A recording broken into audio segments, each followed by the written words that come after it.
You are watching News 19 at noon with Darcy Strickland.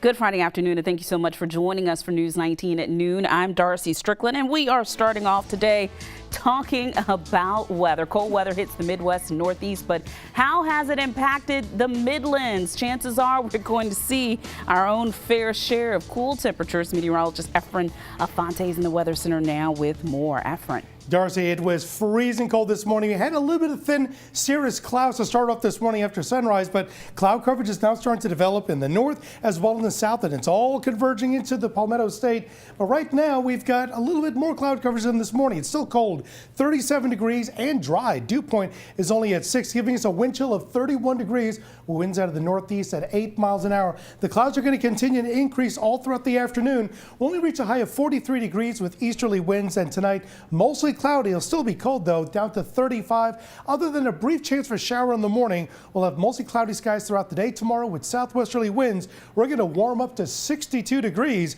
and it's just going to get warmer than that by Sunday. I'll show you that coming up in just a few minutes. Darcy. Efren, thank you. The cold temperatures are not just a problem here in the Midlands. From the northeast to the Midwest, frosty winds and snow are becoming a hazard. And as DeMarco Morgan reports from Syracuse, more lake effect snow is on the way for the Great Lakes region. Overnight, strong winds and snow pummeled western New York as the brutal cold and winter-like weather stretches from the Midwest. Don't really feel like doing anything right now. Just want to go back to bed. To the northeast. It's freezing out here. I feel like it's going to blow me away. And as we go, this time-lapse video shows a wall of lake effect snow burying the region. About 35 miles north of Syracuse, people battled whiteout conditions in the village of Pulaski. On the roads, the storm conditions created havoc. One pileup in western Pennsylvania involved 59 vehicles, and more than 24 motorists were involved in a crash that sent at least 6 to the hospital on Long Island in New York. We were driving along and the car hit us in the back, and he swerved to try and not hit this car, and we got hit again. The dangerous roads made it impossible for Nancy Abbott to get deliveries at her food bank in Adams, New York. Does it frighten you? Does it concern you? Well, of course I'm concerned because we have, approximately the same people coming each month to get an extra bit of food, and when we can't offer it, it's sad. That is sad because a number of families were depending on that food delivery that was actually coming from right here in Syracuse. But we have some good news to report. The food will be delivered sometime today. DeMarco Morgan, CBS News, Syracuse, New York. Well, we have some good news for people who didn't get a chance to buy their insurance yesterday. The federal government has decided to push back the deadline to apply for the Affordable Care Act. You now have until December 19th, that's Monday, to buy health insurance. Officials claim that they are doing this because of the huge amount of people who tried to sign up yesterday. To buy the health insurance, you can log on to healthcare.gov to find the option that fits best for you and your family.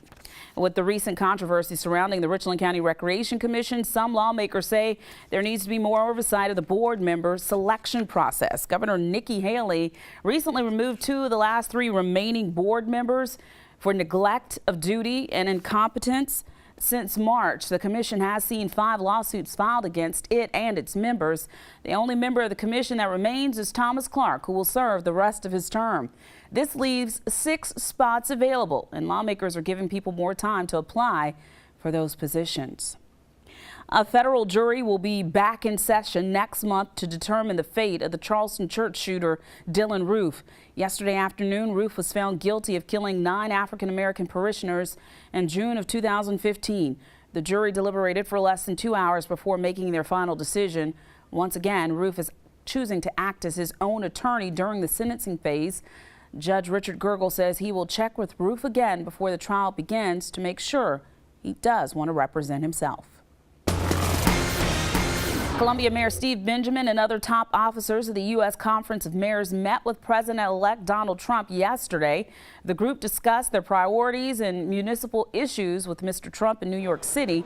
Topics included infrastructure investment, public safety, unfunded federal mandates, and immigration.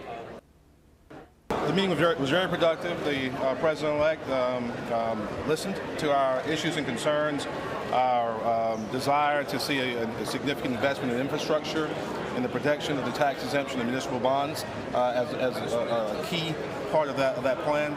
We also had a great chance to dialogue at length with the Vice President-elect, which I thought was a very productive and even personal conversation.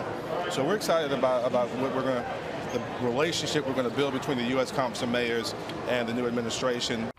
Next month, close to 300 mayors will come together in Washington for the conference's winter meeting ahead of the presidential inauguration. The United Nations Health Agency claims that negotiations are underway to resume evacuations from rebel-held parts of eastern Aleppo.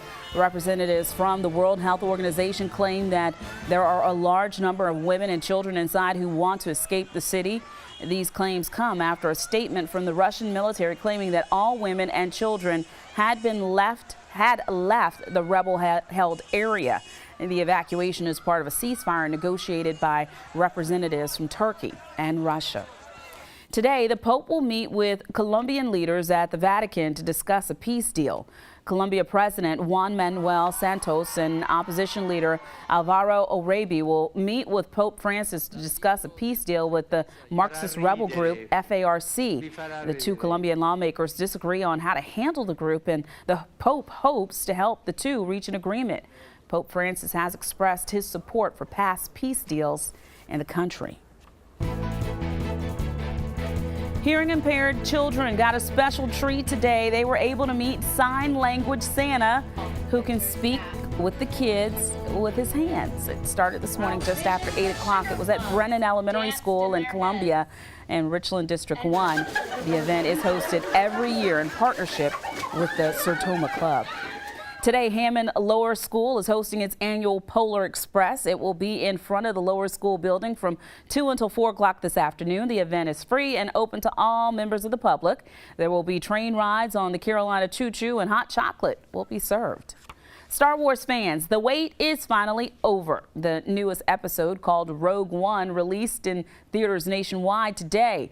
Fans have lined up to see the new film in the franchise. It is the second Star Wars movie to be within a year and the second one to be released by Disney. And if you are looking to spend some time at the movies this weekend, our movie guru Leo Smith checked out that film last night.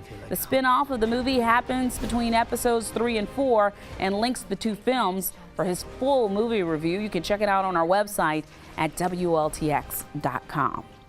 Still ahead today on News 19 at noon. A big day today in Camden. A school legend steps down. We've got the full story right after this break.